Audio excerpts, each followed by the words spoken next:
God took away because they were unfaithful. And that is just how it works. If you lie around all the time, you will lose everything. If you treat people around you poorly, no one will help you. And you're gonna suffer greatly in your life for that. And you can lose at any time, no matter how much you think you're privileged or some divine thing gave you, oh, you're the chosen one, whatever. This is all being lost. And the Bible mentioned this 190 times, that every time you succeed, you don't think that you are great, but you return to the humbleness and thank to the divine that something good happens to you. Hello, everyone, and welcome to another episode here. Today we're going to take one more Bible lesson, which I found really helpful recently because it fits the time so really well. At the moment, there's a lot of conflict going on, majorly in Ukraine, but also in Israel. And there's a lot more boiling down there in Southeast Asia. So there are related stories in the Bible regarding that. And one story is from the Judges, which I read just recently. And it's a quite beautiful story in that sense because it's so brutally truthful to what it just is. And in that way, it was back then when the Israelis were already living where they are living. And enemies were sent to test them according to the Bible. And it's quite interesting because it's not like they came as a judgment or like something bad, but they were sent to test them. That is what is written. And that is the sentiment also what life is. When bad stuff happens to you, it's not necessarily to punish you. It's to test you, to make you better. So it's really quite interesting that they start with that right away, with that lesson. That it was sent to test. And was sent to test because that generation which lived at that time in Israel was a young generation. And they explicitly write that this generation had not witnessed war yet. They had no understanding of that. So that was their test, basically. Enemies were sent because they were so soft and lost their ways. Also because of that. And the interesting part is that it is written down that it was a test of the unfaithful tribes. So if you're unfaithful and you're given a really hard test, that usually ends never well. If you're a person who's not solid down to the last millimeter and you end up under extreme pressure, you fold like nothing. Your principles degrade really rapidly. You start doing a lot of stuff you would usually not do. That is also why I witness a lot of people, especially in modern society, who are like, I would never do that. You know, when you think back about what the Nazis did back in Germany and you come around like, I'm a good person. I would never do that. And that scares the hell out of me. Because if you don't know that you would be able to do that as a human, that is usually that you're one of them who would have exactly done that. So being weak-minded, that is really scary, especially nowadays. And a lot of people start slowly to wake up. Not fast, very slowly. But it is happening. All right. And it happened the same in that story back then in Israel because they failed and fell to the enemies.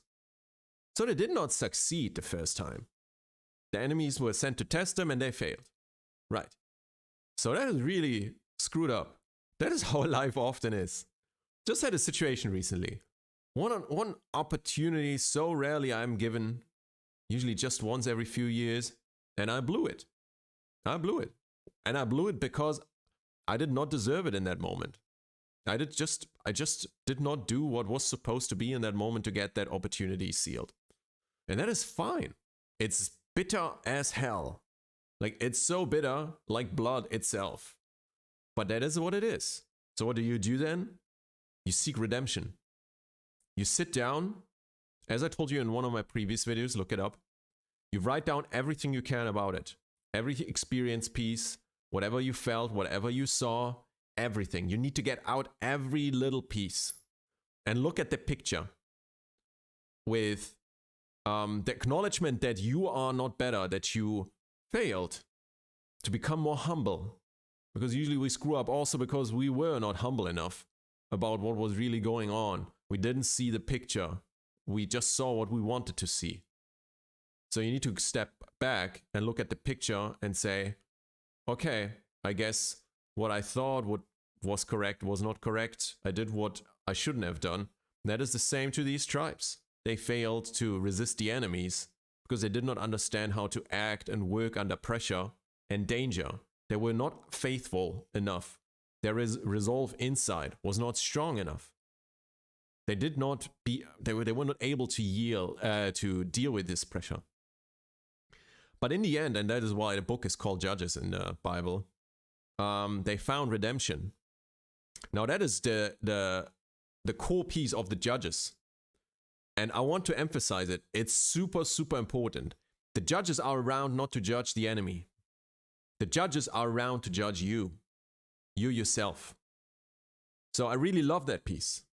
Because, you see, it's not that someone comes along and says, the enemies are the problem. Like they came, they made the problems. It was never our problem. You get it? It's not that, nothing written like that. The problem is that the enemies came for sure, but they always come. Like, let's be honest, even in nature, if you walk around, a bear can come or whatever. There will always be enemies. Don't be naive that life is like a cuddly, nice place where you can hug each other and just everyone lives in peace. It doesn't work like that. All right? So enemies will always be there. Accept that. You don't like it? Okay, fine. But it will always be like that. But the core piece and very important piece is that if you fall, you need a judge to judge you. And you can be the judge yourself. You can try that. But also, that rarely works that well. And usually it helps if you have an outside view. So maybe if you failed, you can ask a person around, maybe someone even involved who saw it or witnessed it, and talk to them. Or someone with more experience. Tell them what happened. A person higher than you will usually always help you. They are super happy to drag you up if you're willing to.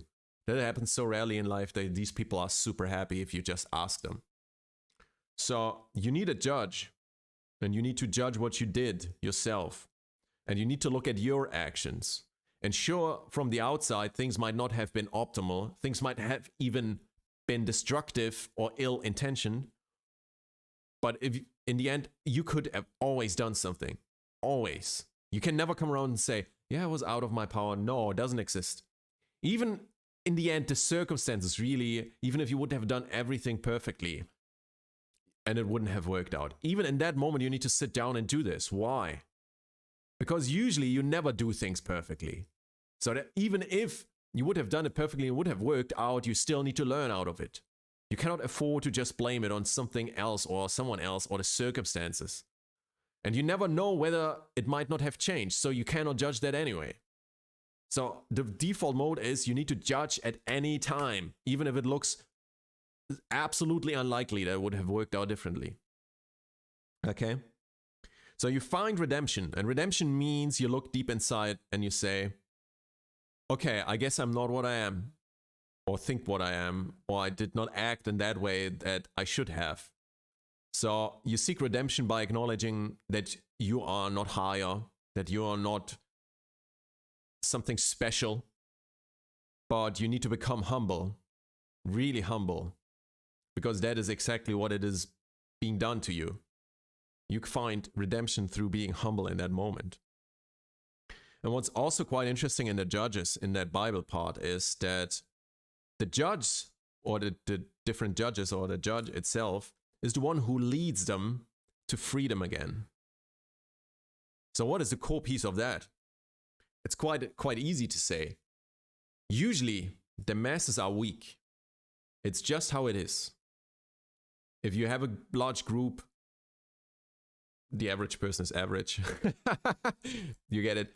No, like real progress in society and everything in science is usually made through very exceptional people who are exceptional in certain specifics. Okay, I would not even say general, but in specifics. And the average does not carry that much forward, actually. And the average person is just weak. It's just like that. The average person is just not cultivated. Doesn't mean that we not all generally cultivate more and more throughout the generations. I still believe the world is getting better every generation.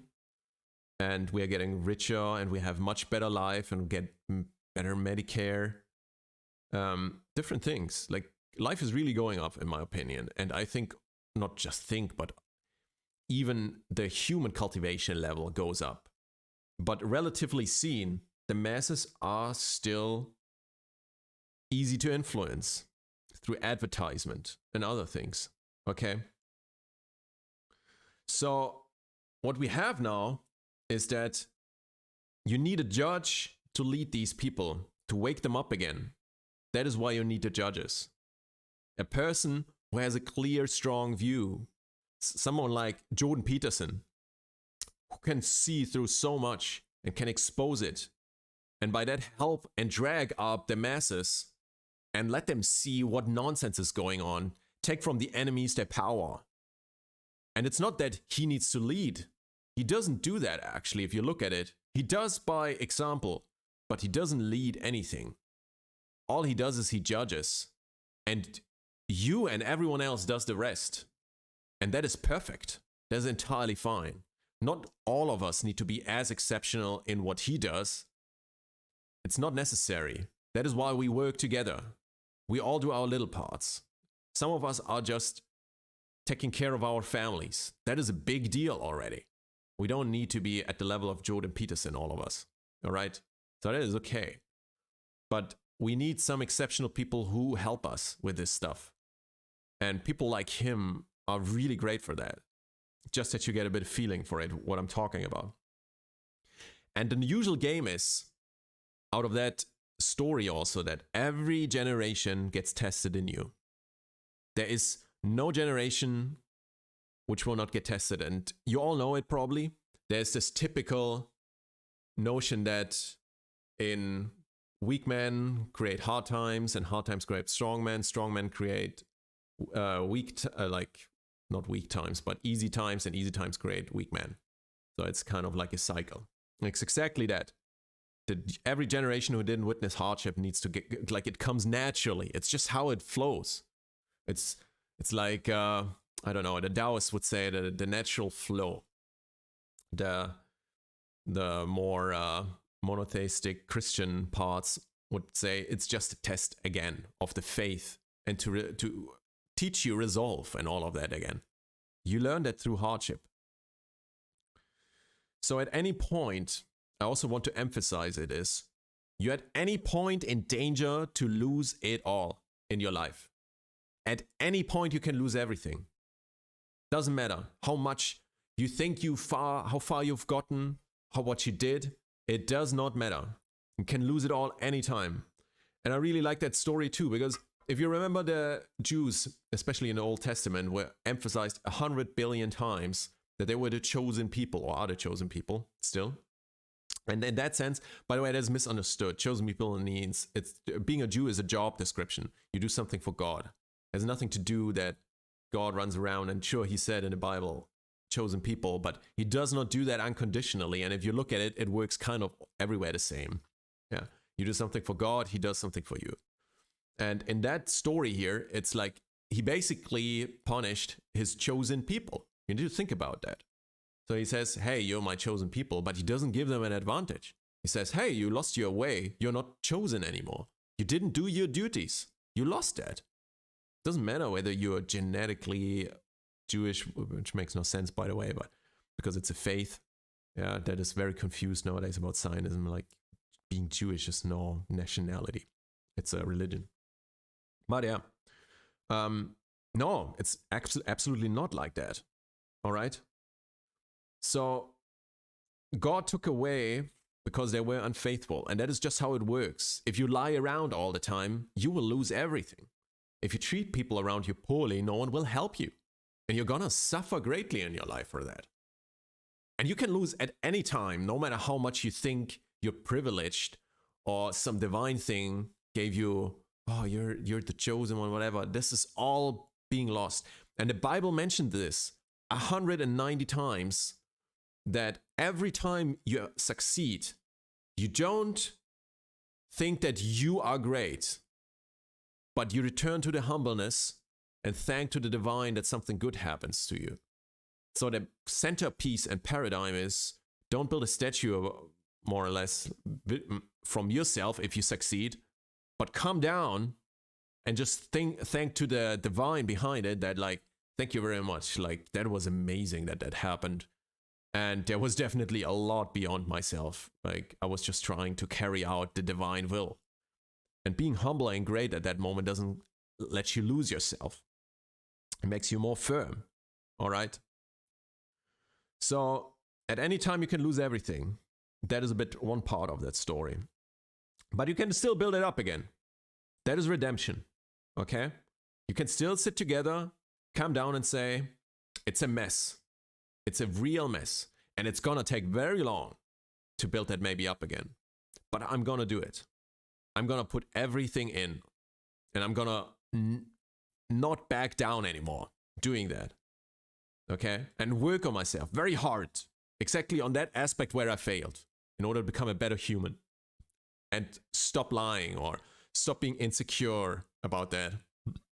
And I will fail and fail and fail. But for as long as you keep on going, it doesn't matter. You're going to be great. Just do it. It's going to be fine. Because of all the other people who try once or twice and then they stop, that is not being faithful. Faithful is if you punch the wall and you get knocked back. You get knocked back and you get knocked back and you get pain. But you keep on going until that thing is broken down. That is faith because you know what's on the other side. And there's no other way. Like you can't just return anymore. Where do you want to go? You know, back to your old life? Most of the time, like for me, going back is never an option. Like that is like going, horrifying.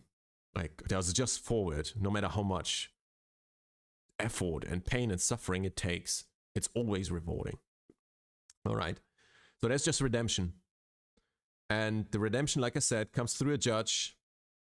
And the judge, you find out that he's a judge if he doesn't judge the enemies, but himself or we ourselves. That is the right way. That we ask ourselves, where could I have done better? Even if we could not have changed the outcome. Doesn't matter. It's always about us. Yeah. Leave the others out. I mean, you can still smack some people if they act out. All right. And yeah, the judges are rare. If you find some in your life, treasure them because you will not find many of them, especially when they're really good. And you also will recognize that they are needed for leadership. Judges are really needed for leadership. They are going to carry forth, they're going to speak up when no one does, and they're going to get a ton of beatings from other people because of it. But they don't care. That is true leadership. And the amazing part why the judges are so exceptional compared to the normal people is that most thoughts we have, and I told you that, are very weird thoughts we have in our head. We can't control which thoughts we get. We can control it by what we consume. The thoughts which come up, because you're a pattern, I told you that 1 billion times, because we're a pattern, whatever thoughts come up are always associated to what you consume. Okay? It's a bit an input-output thing, to a certain degree. A very high certain degree, but to a certain degree. So if you consume a lot of bad stuff, those thoughts will pop up all the time. If you think about something, it will just spit out more thoughts about that. So you can make like a thought whirlpool and make it stronger and more stronger and stronger, and you lose yourself in that. So whether you grab a thought and amplify it or make it weaker, that is inside of your head power. You can control that. That is a true power. If you can manage that. It's really difficult doing that for all parts of life. For some, usually possible. For all of them, incredibly difficult, I can tell you. You will always find a weak spot where you are not so great. And many of these thoughts are naughty. They are dark. That you see someone doing something really and you're like, oh, I could smack that guy. But you don't walk over and do it. Just push the thought away. You're like, nah. Like, it was just a silly thought, you know. Do you understand? And that makes a great judge, is someone who understands when your mind plays stupid tricks on you.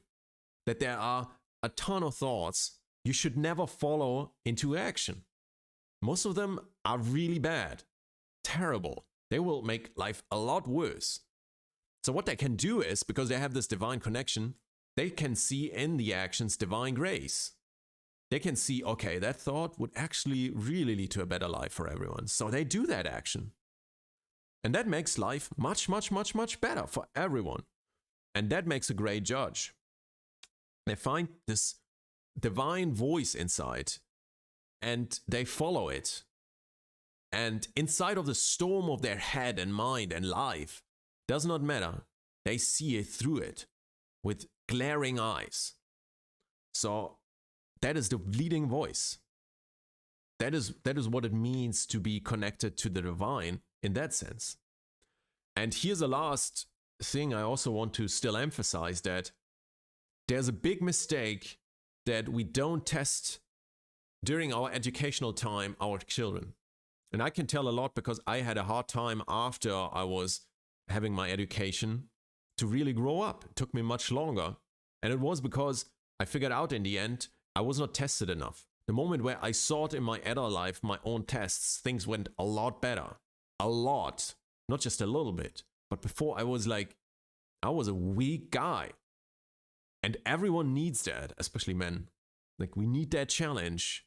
We need to grow. And we don't get that if we are shielded and soft and all of that. We need the challenge from the divine. Like, we can't even escape it. Because, the easier you have it, then the hardship comes later.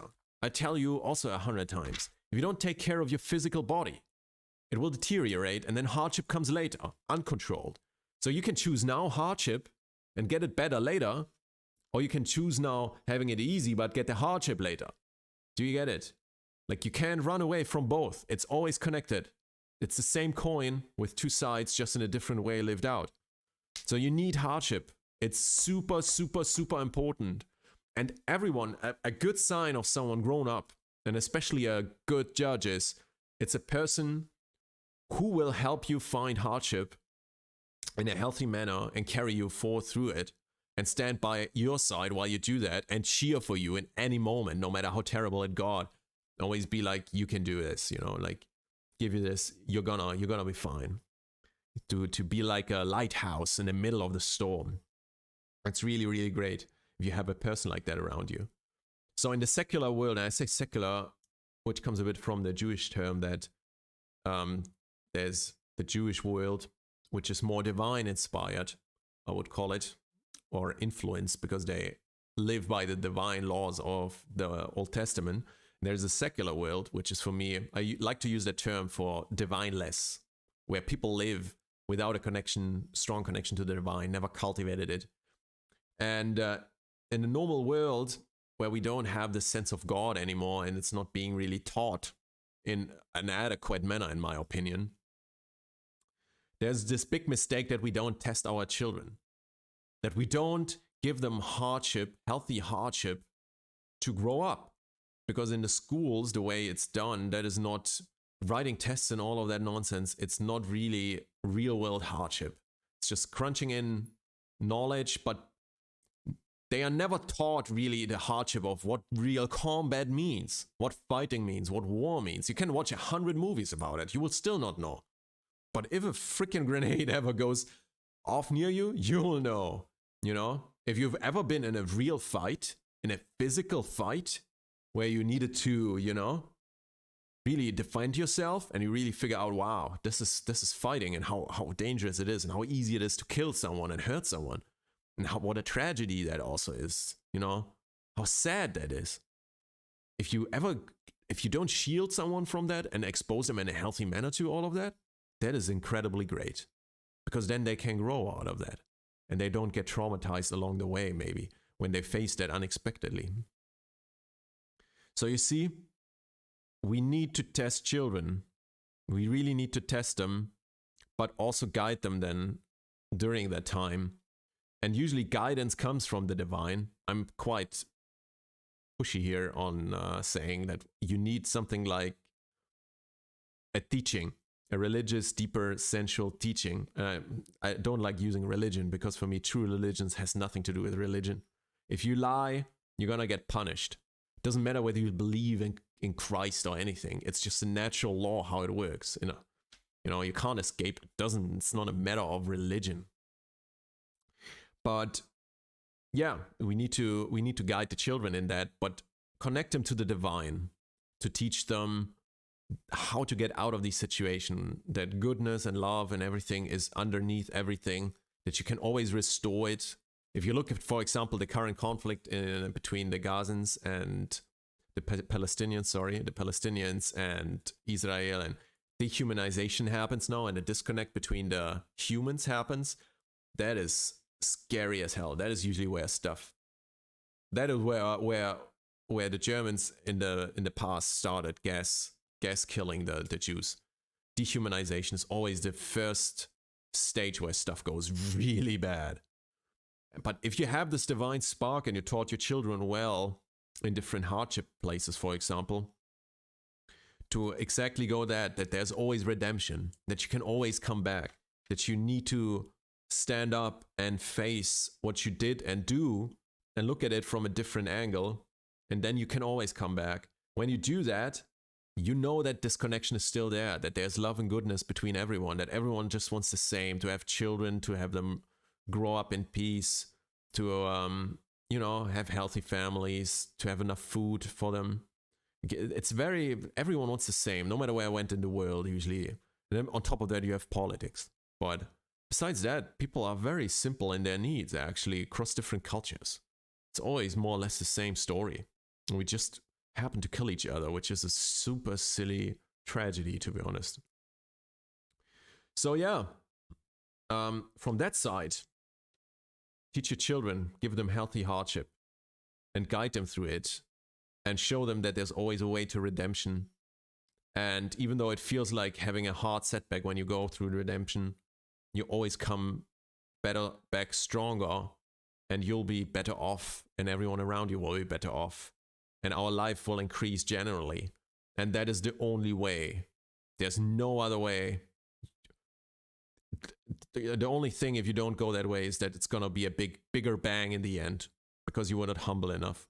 That is exactly where the world is more or less going at the moment. People clinging to their old ways, and it will go terribly wrong, I can tell you. I'm surprised, like, now that they couldn't kill the Donald Trump. I'm really curious if they still have in the politics scene another move, because I think I couldn't think of any more like assassination attempts, lolly. It's crazy. Yeah. So, last but not least, I also want to emphasize that if you're connected to divine and you cultivated that, I would call that superior values. And if you have superior values, it's not like you will never suffer. Like I told you, you will get tested anyway. It just happens. But the difference it does is you don't need to fear, because you know what's necessary to be done. You're not gonna be alone even if you're alone. You're gonna be fine. And your children, if you teach them well, are gonna be fine too. So search hardship, test, teach through that the divine. Show that no matter how hard the hardship is, you can always get out of it. You can always come to a better life. And that is the only way for all of us. And that is the chance we all have to increase humanity even more than it already has. How incredible is that? I really love that sentiment. That is what drives me crazy every day. I love working on everything. Just make everyone's life better. That is the only purpose. All right. Then I hope you enjoyed the episode. Like and subscribe if you want to see more content like that, and see you soon.